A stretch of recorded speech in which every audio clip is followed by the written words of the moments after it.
Hello, everyone. Dana here, owner of Mind Body Healthy and founder of the Energy and Hormonal Rebalance System. I am a holistic nutrition consultant who specializes in helping busy, ambitious, yet exhausted women overcome chronic fatigue and burnout naturally.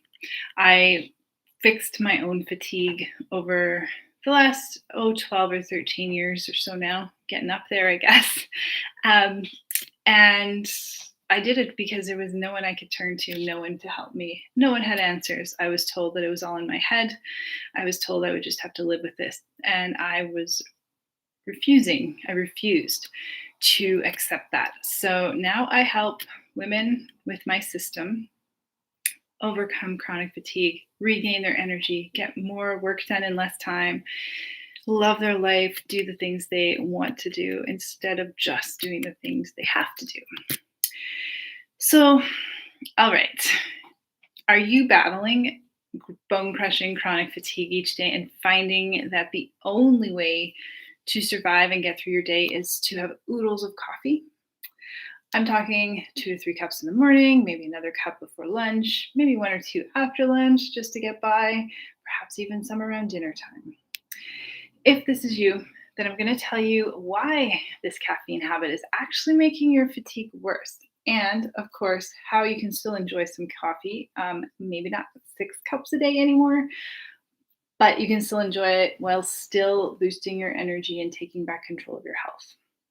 I do a caffeine-free month once a year, and I always notice that I feel so much better when I do it. It makes me wonder why I go back to coffee, but I just do really love it.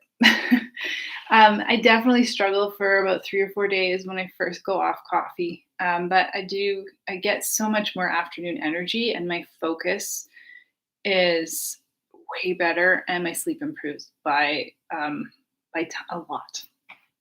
I always wake up refreshed and I feel more hydrated overall as well.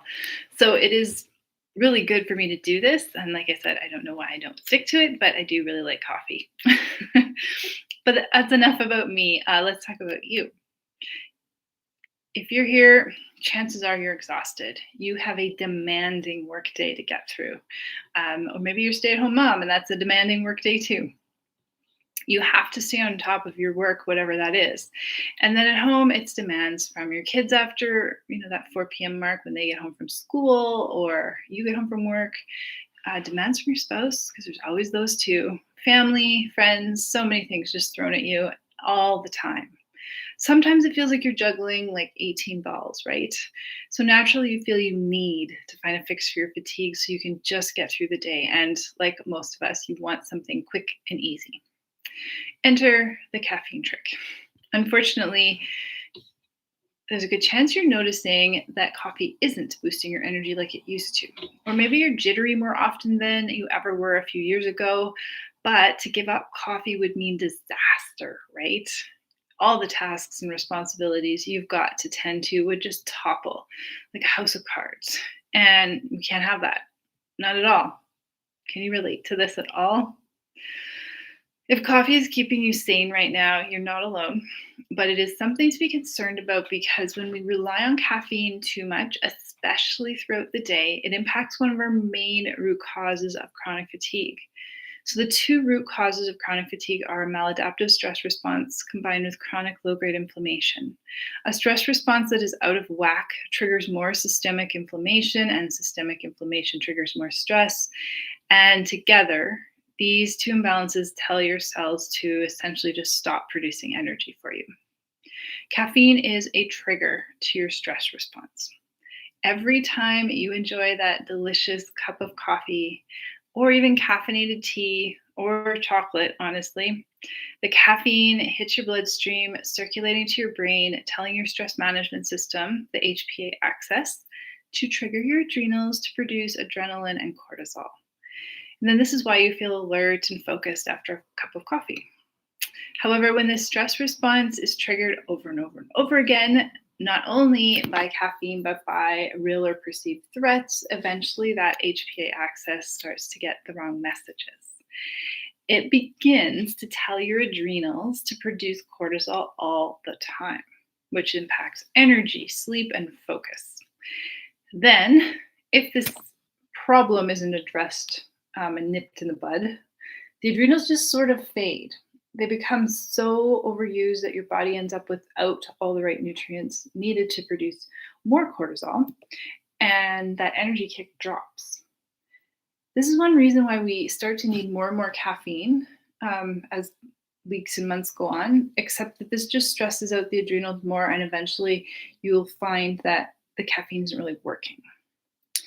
Um, and caffeine is just one of the many, many stressors that overtax those adrenals and cause us to live with fatigue boosting maladaptive stress response.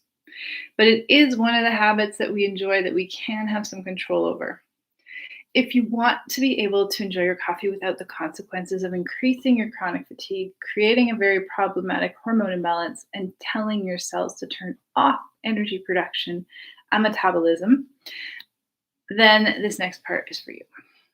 So, in a nutshell, you need to increase your consumption of all the nutrients that have been lost or stolen by that maladaptive stress response. And make sure that you're eating enough of the right foods to create an energy nutrient surplus in the body. So you have more than enough for everything that your body needs to do for you. Chronic stress, no matter its source or cause, uses up a lot of nutrients all by itself just to get those adrenals to produce your stress hormones and to try to keep up with survival. And this is survival, which means if the adrenals run out of what they need, they'll steal nutrients away from other body systems. Energy production is one of the first systems affected. And the energy surplus is necessary to basically just make sure that you always have more than enough energy currency available should you experience additional stressors in your life. The bare minimum isn't enough. Your diet has to be filled with all the required nutrients to keep your adrenals happy and healthy, and to make sure there are more than enough nutrients available for other body systems, including especially energy production, but also detoxification and nervous system health. And the best way, the only way to really build up that energy nutrient surplus is through eating real whole foods. No magic pill or supplements exist to fix this problem. No quick fix diet will help with all of this either. To overcome chronic fatigue and regain your health, your energy, and of course your life, your diet has to be chock full of all the nutrients and cofactors your body needs to run its entire show with ease.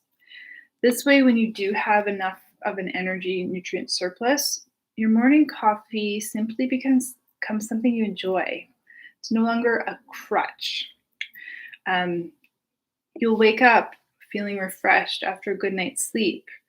You don't crash in the afternoons. Instead, you're focused and able to finish off work and tasks and home chores with ease and grace and no crashes. You feel good and you can enjoy time with your loved ones, whatever that might look like. And you simply have your morning coffee because it's delicious. And sure, it will give you a little bit of a boost in the morning so you can get even more work done.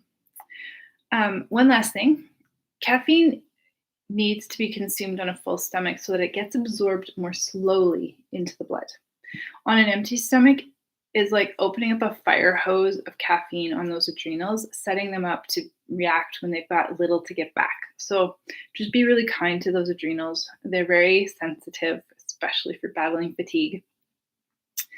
They're fragile. They need all the love that we can give them. So help them heal by having your coffee on a full stomach after breakfast.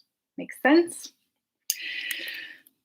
This is one of the strategies that I do work with my clients on, is figuring out how to still incorporate their morning coffee into their diet.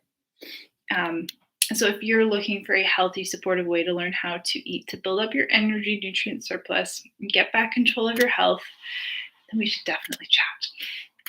I've posted a link to my coaching program overview page in the description of this video. And if that looks like something you're interested in learning more about, you'll see on that same page, the link inside the link, a link to book a call with me. And then we can connect and we can get to know each other a little bit and see what might be the next best step for you. All right.